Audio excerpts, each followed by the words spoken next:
자리에 일어나셔서 우리 교독하도록 하겠습니다. 고린도후서 3장 12절에서 17절 18절까지 읽도록 하겠습니다. 17절 그리고 18절까지 한 절 한 절 교독하도록 하겠습니다. 12절 제가 읽겠습니다. 우리가 이 같은 소망이 있으므로 담대히 말하노니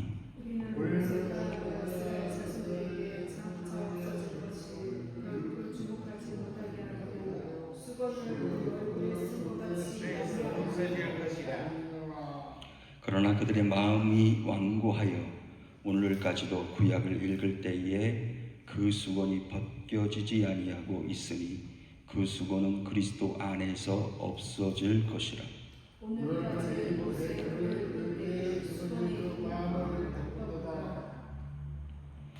그러나 언제든지 주께로 돌아가면 그 수건이 벗겨지리라.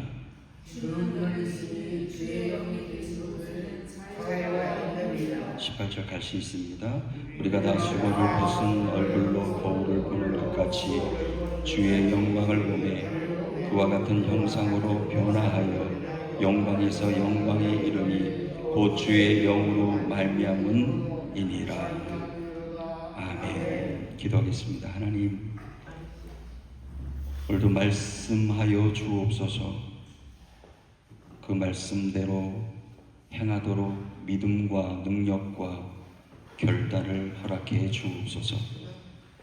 예수 그리스도의 이름으로 기도하옵나이다. 아멘.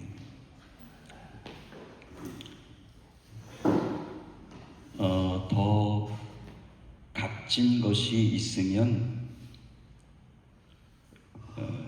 그것을 지금 가지고 있는 것을 뒤로 하고 가치 있는 것, 더 가치 있는 것을 줄 거예요. 이거보다 더 가치가 없는 것을 고집하는 것은 참으로 어리석은 사람입니다. 지금 바울은 고린도 교회 성도들을 향해서 이야기하고 싶은 게 있어요. 아니, 우리를 향해서 얘기하고 싶은 게 있어요. 모세가 경험한 영광이 있어요. 그 영광보다도 더 값진 것은 복음을 전하는 그 사역의 영광. 아니요, 그 복음 자체가 영광이라는 거예요. 그 영광이 더 값어치가 있다라고 이야기하고 있어요. 지금 유대인들은 지금까지도 모세를 굉장히 크게 보잖아요. 아마 모세 하면은 율법의 대표자. 그렇죠? 그 대표자로 생각하기 때문에 어떻게 보면 하나님 다음으로 여길지도 몰라요. 아니요, 어떻게 보면 하나님보다 더 높이 여길지도 모른다는 얘기예요.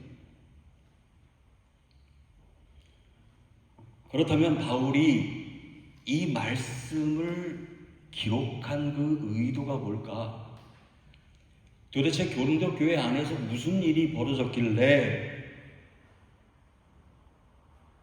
이런 말을 편지 속에 기록하게 했을까? 고린도 교회 안에는 기독교로, 복음을 통해서 기독교로 개종한 유대인들 중에서 거짓을 전하는 교사들이 판을 치고 있었어요. 이들이 주장하고 있는 것은 뭐냐 하면 모세 율법을 강조하기 시작하는 거예요. 유대인들에게는 먹히죠. 도대체 복음이 뭐길래 모세 율법을 강조하고 절대시하는 것을 선동하기 시작합니다.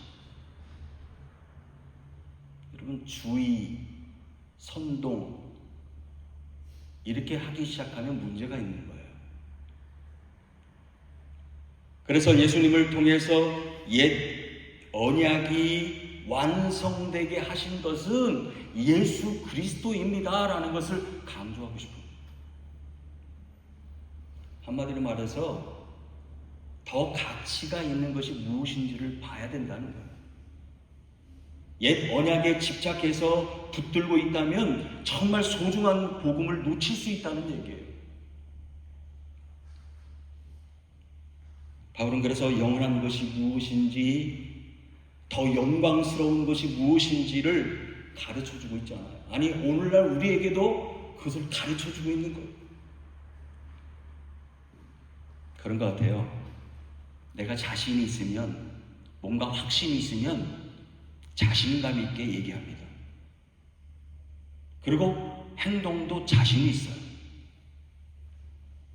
지금 바울이 12절을 통해서 말씀을 보면 뭐라고 얘기하냐면, 우리가 이 같은 소망이 있으므로 담대히 말하노니 그랬어요. 담대히 말한다 그랬어요. 뭐 때문에?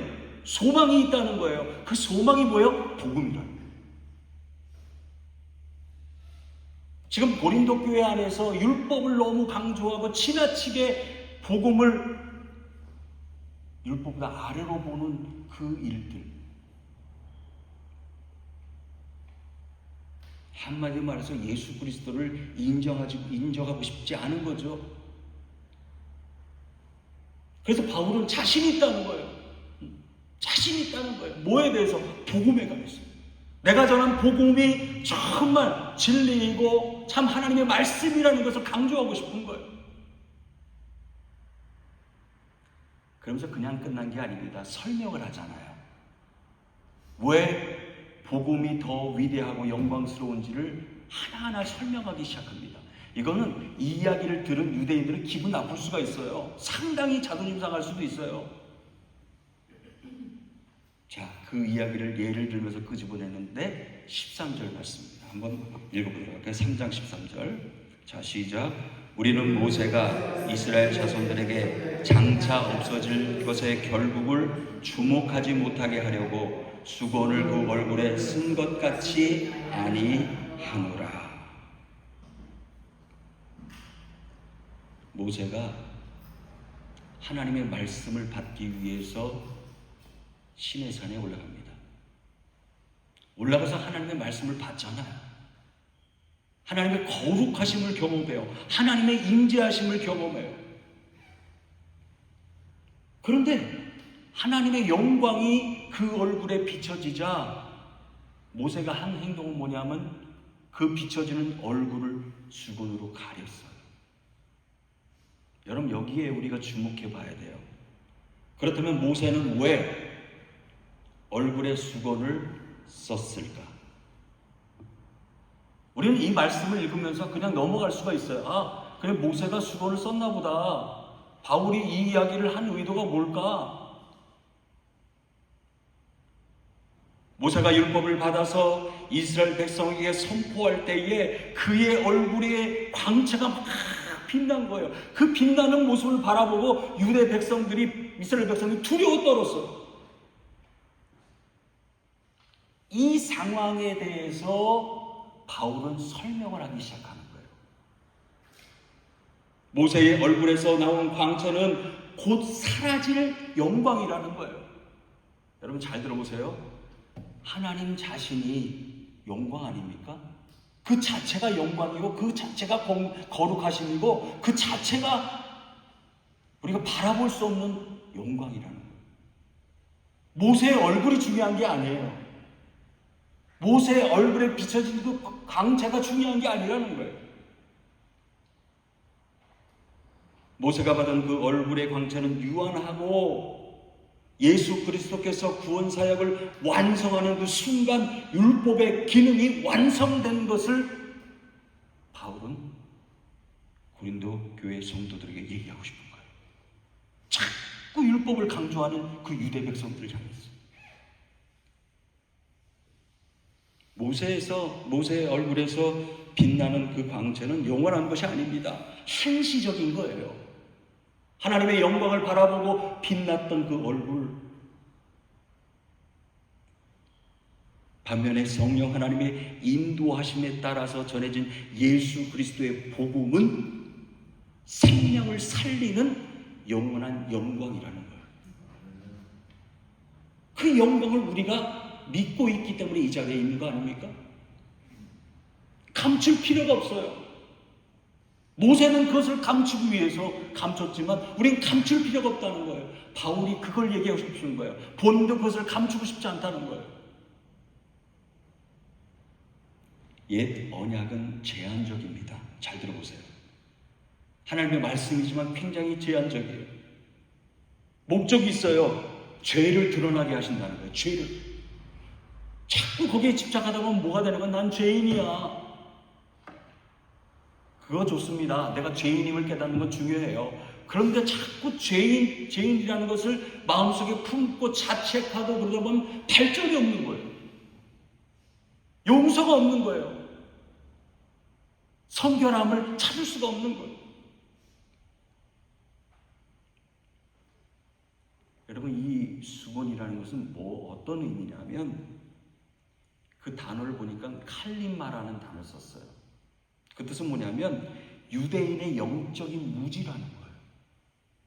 복음이 하나님께서 주신 은혜인데, 사랑인데 그걸 보지 못하는 거예요. 그저 어디에 그냥 몰두하고 있는 거예요? 율법에만. 모세의 그 영광, 모세의 빛나는 그 광채를 바라보면서 이스라엘 백성들이 혹한 거예요. 혹한 거예요. 야, 이러는 거야. 그 수고는 예수 그리스도 바로 복음을 부인하는 것을 얘기합니다. 율법주의를 얘기해요. 그러므로 옛 언약보다도 더 값진 것이 뭡니까? 바로 복음이라는 거예요. 예수 그리스도라는 거예요. 예수 그리스도께서는 정죄하지 않습니다. 죄를 드러나게 하셨지만은 결국 그 죄를 용서하시잖아요. 십자가의 은혜로. 그리고 하나님의 자녀가 되게 하시잖아요. 그 영광이라는 건 말할 수가 없는 거예요.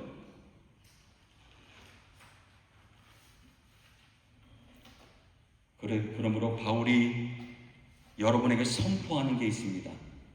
선포하는 게 뭐냐 하면 바로 14절 말씀 한번 읽어볼까요? 자, 14절 말씀 같이 한번 읽어보겠습니다. 시작.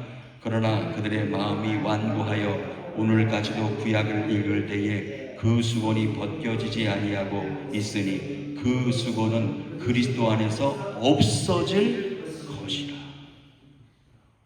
그리스도로 말미암아 없어질 것이라는 거예요. 없어질 것.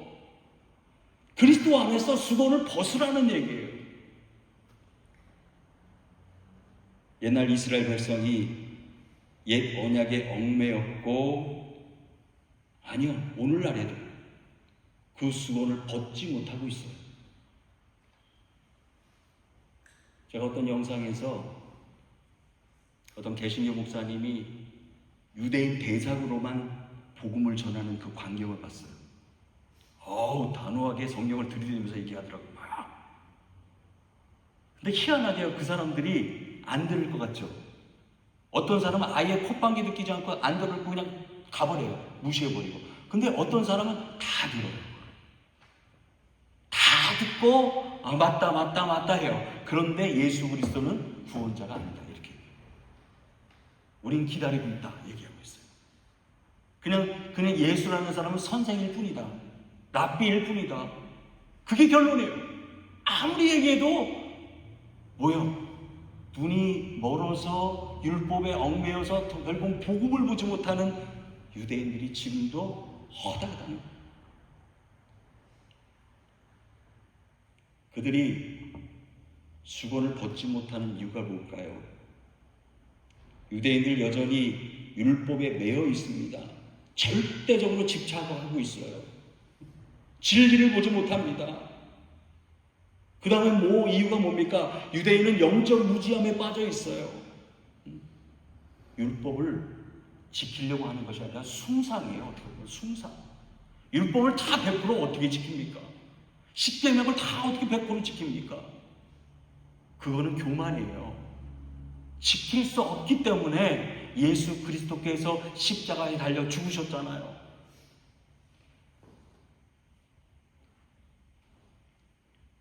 율법주의에 빠져 있는 고린도 교회 안에 있는 유대인 성도들. 그러다 보니까 정죄하기 시작해요. 누구를 정죄하기 시켜요? 교회 안에 있는 성도들을 정죄하기 시켜요. 자기 자신은 그 율법을 지키지도 못하면서 정죄하는 거예요. 왜 그렇게 하십니까? 왜 그렇게 했어요? 당신은 죄인입니다. 이거 굉장히 무서운 거 아닙니까? 교회 안에도 그것도 굉장히 무서운 거예요. 정죄하는 것. 여러분, 정죄는 쉽게 하는 게 아닙니다. 우리는 할 수 있는 자격이 없어요. 오죽하면은 하나님께서 모세를 데려가셨겠어요? 모세의 무덤이 있어요, 없어요? 없어요. 왜 그렇게 하셨다고 봅니까? 물론 여러 가지 해석들이 있어요. 모세가 발을 버럭 냈어요, 하나님 앞에. 그렇게 해서 결국은 가나안 땅에도 못 들어가고 그 영광도 보지 못하고 그런 신사가 되었다고 얘기를 해요. 물론 그것도 맞아요. 그러나 하나님께서 데려가신 목적은 뭐냐? 너무 이스라엘 백성들이 그 광채를 봤잖아요. 광채에 집착하기 시작하는 거예요. 모세 얼굴에 집착하기 시작하는 거예요. 이게 뭐예요? 우상숭배예요. 하나님보다 더 높게 여기고 하나님보다 더 그 자리에 다른 사람을 앉혀놓는 그 상황들이 벌어지니까 하나님이 데려가신 거 아닙니까? 시신도 못 찾아요. 시신도 없어요. 지금 어디 있는지. 14절 끝부분을 보면 그 수건은 그리스도 안에서 없어질 것이라 그랬어요. 그리스도 안에서 없어질 것이다. 이 말은 율법주의에 빠지지 말라는 거예요. 옛것에 집착하지 말라는 거예요. 이미 복음, 새 언약, 새 약속을 주셨는데 자꾸 옛 약속에 집착하는 사람은 어리석은 사람이에요. 하나님의 은혜의 통로가 없으면, 예수 그리스도의 사랑의 통로가 없었다면 우리는 다 죄인이고 지금도 구원받지 못할 백성이 될 거예요.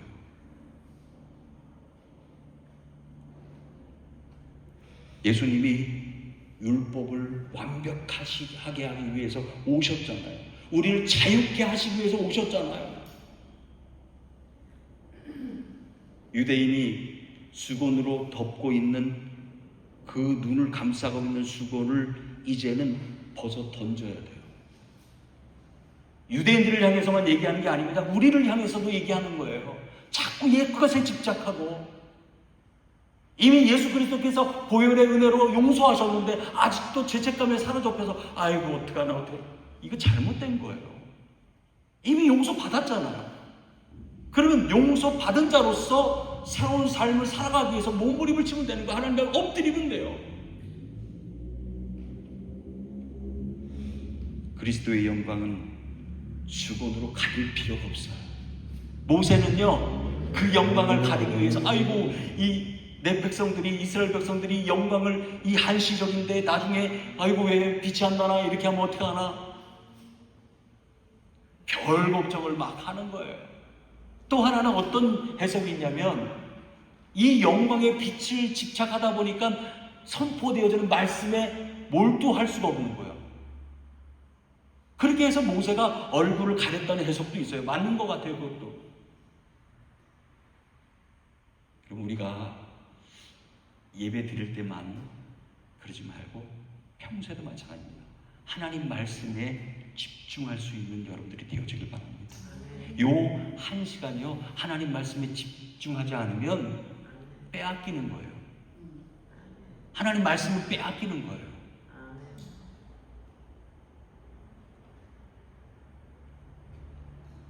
그렇다면 새 언약에서 누릴 수 있는 것이 뭐가 있습니까? 그 자유라는 게 뭘까요? 지금 바울은 그거를 강조하고 싶은 거예요. 너무 억압되게 살지 마세요. 율법 때문에 새로운 언약을 주셨으니 이제 자유하십시오. 그 자유라는 것이 방종이 아닙니다. 막살나는 얘기가 아니에요. 자, 17절 말씀 볼까요?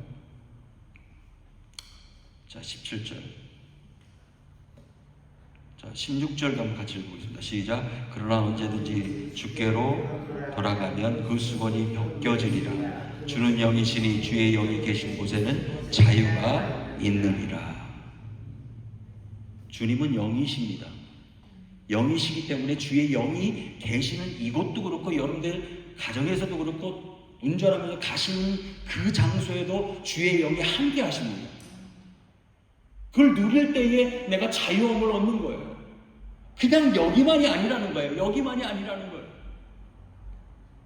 수건이 제거되면 비로소 옛 언약의 시대가 끝나는 거예요. 아니, 끝났습니다. 새 언약의 시대가 열렸잖아요. 옛 언약 아래에서는 자유가 없어요. 정죄뿐입니다. 근데 오늘날 교회에서 아직도 옛 언약에 집착하는 사람들이 있어요. 잘 들어보세요. 정죄하기 쉽잖아요. 막 정죄해요. 그렇게 하지 마세요. 뭐 어떻게 하십시오? 자기 자신은 하지도 않으면서. 저는 그렇게 생각합니다. 얘기하기 전에 내 자신은 잘하고 있을까? 굉장히 조심스러운 거예요. 한마디 한마디가.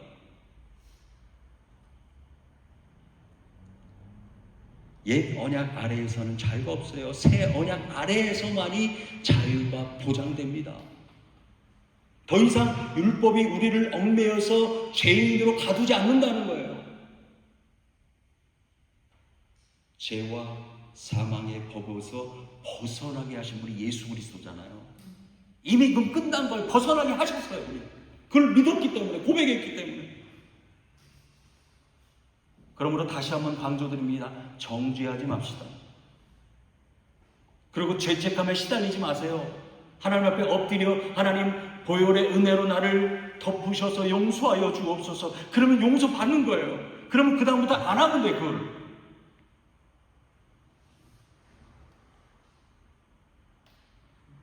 완고함으로부터 벗어나는 것이 중요합니다. 완고함으로부터. 왜요? 집착하다 보면 고집을 부리잖아요. 아, 이거 아니면 아니라는 거예요. 그런데 가만히 뒤돌아보면 시간이 지나면 아유, 아니었는데 내가 왜 고집을 폈을까? 아, 내가 왜 그랬지? 왜 그 사람, 그분한테 그런 얘기를 했지? 후회가 정말 막심하게 창피하기도 해요. 아유, 내가 왜 그랬지? 그 순간 감정에 의해서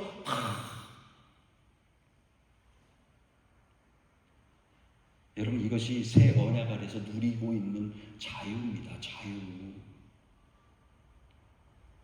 그러므로 성도로서 영광스러운 변화가 주어지게 되는데 그게 18절 말씀에 나와 있어요. 한번 읽어보겠습니다.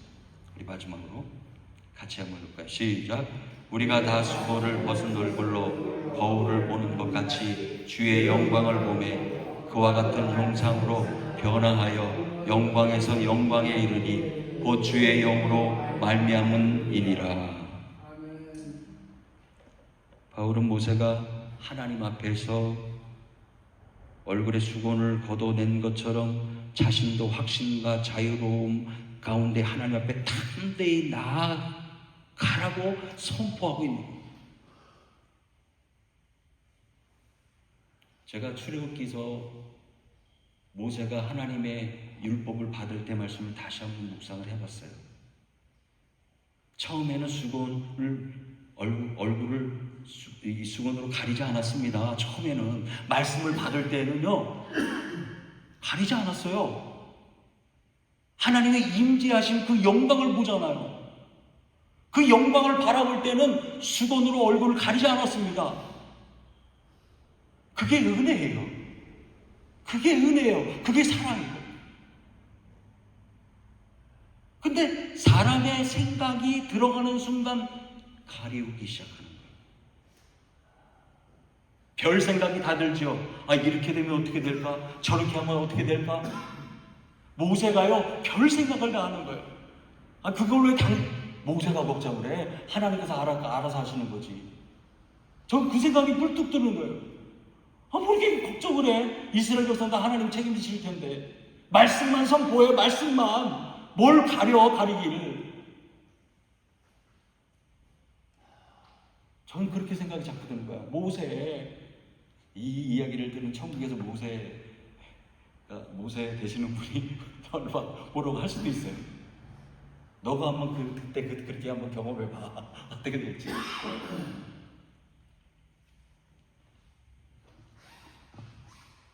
주의 영광을 봤어요.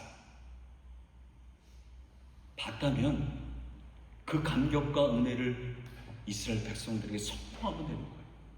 하나님의 영광을 받습니다. 하나님의 은혜를 누렸습니다. 그 은혜를 같이 누리기를 원합니다. 그 복을 함께 나누기를 원합니다. 이러면 얼마나 좋았을까. 그냥 얼굴 가리기 급급해가지고 영원한 것은 아니었습니다. 모세가 내려가서 이스라엘 백성들 앞에서 광채가 빛났을 때 그 광채는요 영원했어요? 영원하지 않았어요. 잠시 거룩하신 그 임재를 경험했기 때문에 하나님께서 그렇게 드러나게 하신 거예요. 한시적이었습니다.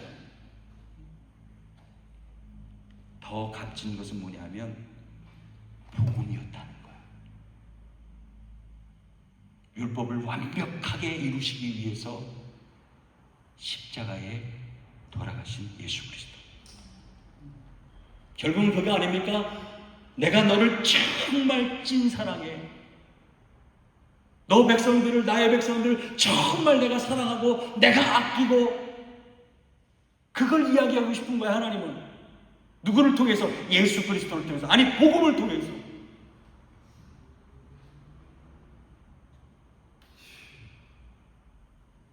자꾸 이 땅에 사라질 것들에 집착하지 않기를 소망합니다. 우리는 그 한시적이고 제한적이고 이 땅에서 없어질 것들에 너무 집착할 때가 많아요.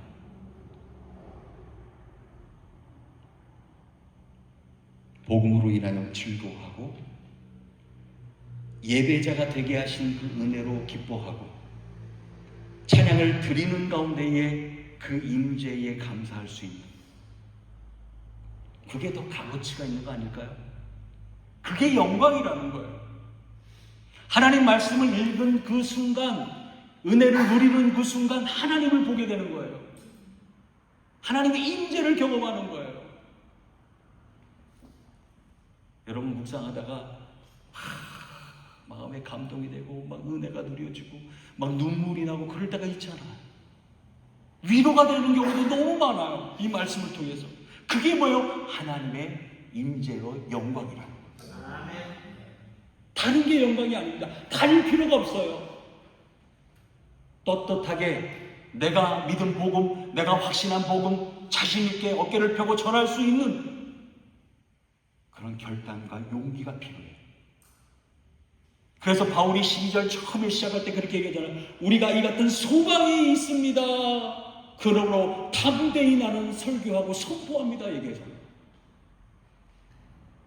그 당시에는 유대인들, 고린도 교회 안에 있는 유대인들, 율법주의자들을 향해서 이야기하고 싶은 거지만 오늘날 우리를 향해서 얘기합니다.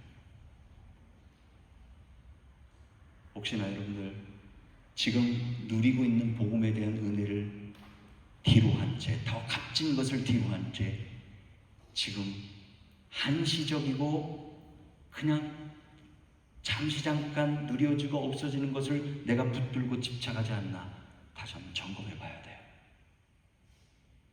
거기에 너무 고집하지 마세요. 결국 다 뒤돌아보면 사라질 것들이에요. 후회할 것들이에요. 기도하겠습니다. 하나님, 그냥 상식적이고 율법적이고 정죄하기 쉬운 그런 수고를 벗어던지게 하시고 예수 그리스도의 복음, 아니 예수 그리스도 그 은혜로 인하여 자유를 누리며 살아가도록 은혜를 베풀어 주옵소서. 감사하며 예수 그리스도의 이름으로 기도하옵나이다. 아멘.